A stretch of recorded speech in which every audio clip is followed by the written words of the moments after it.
Hello everyone, it's Jamal Thomas. Welcome to the Progressive Soapbox. So, more dispatches from Donald Trump creating somewhat of a catastrophe with regards to foreign policy. I want to say we're being isolated, but isolated is not the right word. Isolated to some degree fits, but this is very specific. We're creating blocks of countries that are aligning against us based on the behavior of the president and the military and this kind of idea of American exceptionalism, meaning that it is perfectly okay for us to put troops anywhere around the globe, and the rest of the globe is just supposed to conform to the way that America behaves. That is increasingly becoming not true.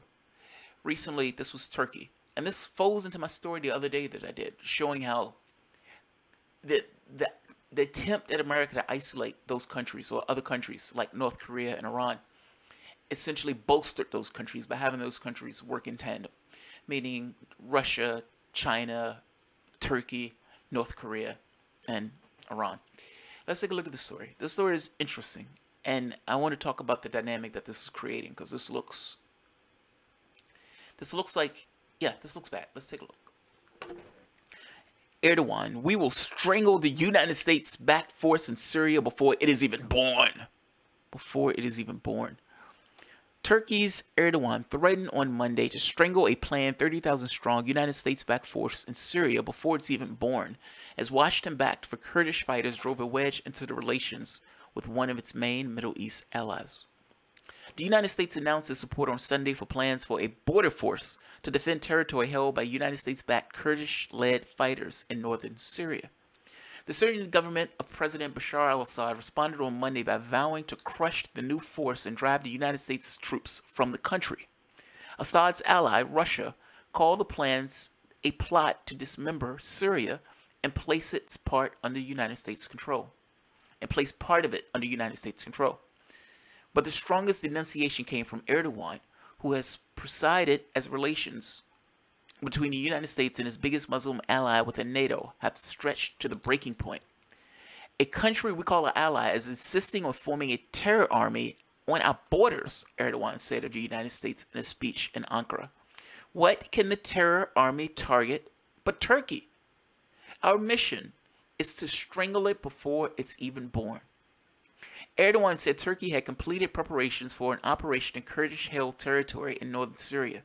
The Kurdish-led regions of Syria say they need the border force to protect them against threats from Ankara and Damascus.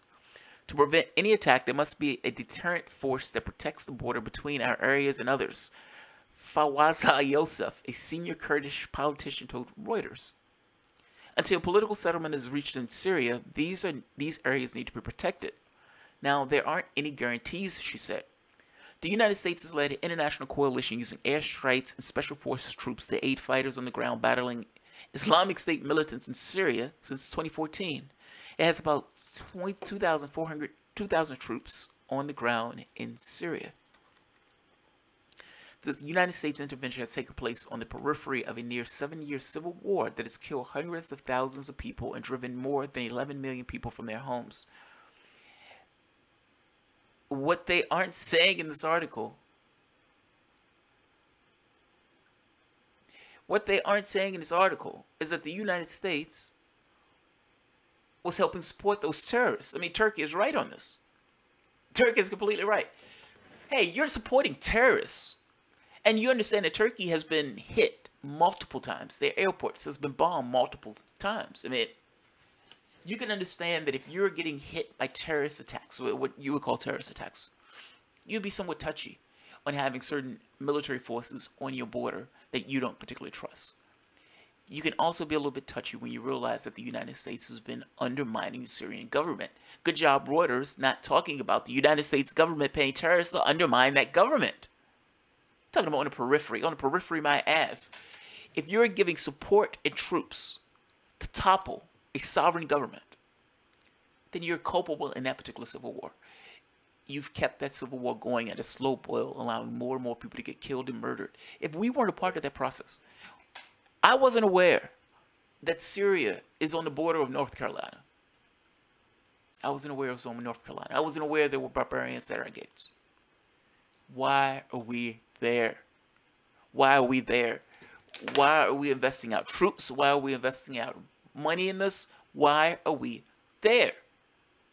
Why are we there? Erdogan is right.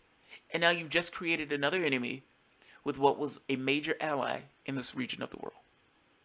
Good job. Good job. You're creating a block of countries against you. And I should say against us. All those countries are going to work in tandem with one another. This idea of the United States throwing its weight around as a unipolar power is going away. This is the decline of America. The idea that Donald Trump could take that office in the first place is indicative of a decline. In fact, it's indicative of two things. It's as if the American public realized that something is wrong, even though they couldn't put their finger on exactly what was wrong. And two sides of the spectrum, one side being batshit crazy and the other side being far more sane, look for different candidates, and they look for different choices. The right-wing, oddly enough, the Republican Party had an honest contest, and they ended up with Donald Trump. The Democratic Party did not have an honest contest. They wanted to choose the person who was going to exceed Barack Obama, in which case they chose wrong. They chose somebody who failed miserably to a reality shows. Sanders was the other extension of that, from the left. The rise of the right, fall of the left. The rise of the right is fall of the left. I guess my point to this is, this idea of being a unipolar power is, no, not so much. It's like you've burned your currency. It's how can I say this? It's almost like you're burning through your oil too fast. It's one thing if you had, look, I have this idea of revolutions and how people revolt. I think things float to the lowest energy level. And I think, ultimately, that includes human beings.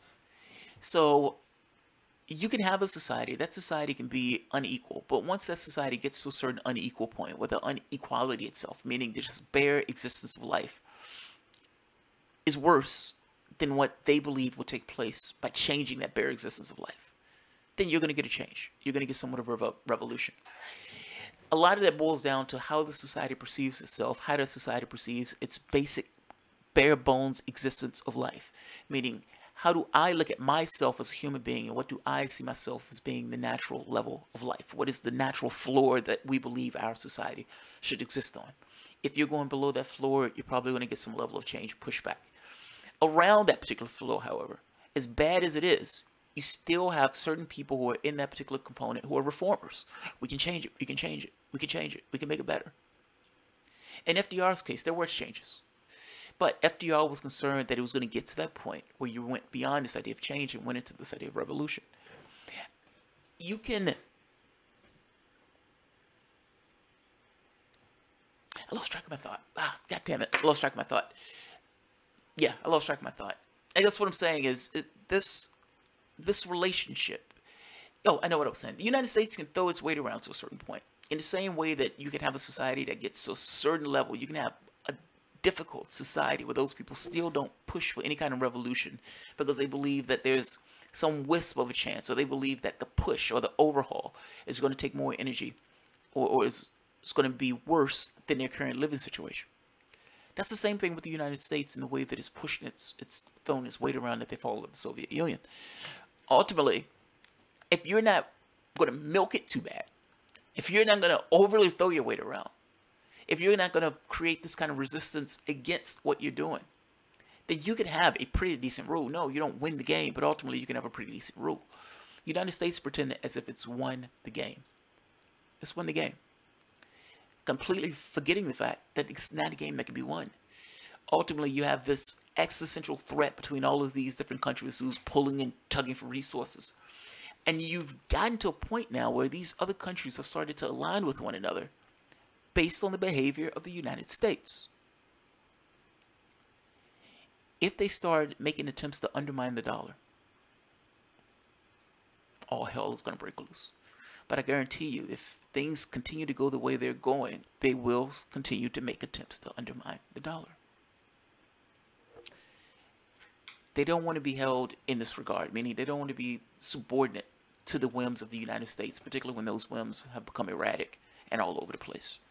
And yes, so they're going to align for their country's best interests. And in this particular case, you've created a situation where their best interest is in alignment with the other countries who are against you. So, look, I'll leave it at this. My feeling on this is, and the thing that worries me about this is World War One. Like the way you have this one shot fired, the killing of one person, and everything tumbles into shit at that point. It's like the world falls into shit and piss, where one government is aligned with another government, which is aligned with another government, which brings another government into a war. Now you have this world war that drags all of these countries into a conflict that started off as one person being shot by some random guy on the street. This just looks dangerous, that's all. So, just be aware. This is just a news alert. Pay attention to your government, man. And ultimately, this idea of us being isolated. The United States has this idea that it can always go it alone, that it can push its weight around and all this stuff. You're in a world of nations. And none of those nations are going to be openly subordinate to this country. Their country wouldn't allow it. Their country would not allow their leaders to look weak. Meaning you're not going to get a situation where these guys, bend the knee to Donald Trump. It's not going to happen. What's going to happen is what you're seeing happening, where these countries start to isolate the United States as the United States gets more and more belligerent. So, I'll leave it at that. Alright guys, if you enjoy the content, feel free to share, like, subscribe, and of course, you can always support the Patreon. Thanks guys.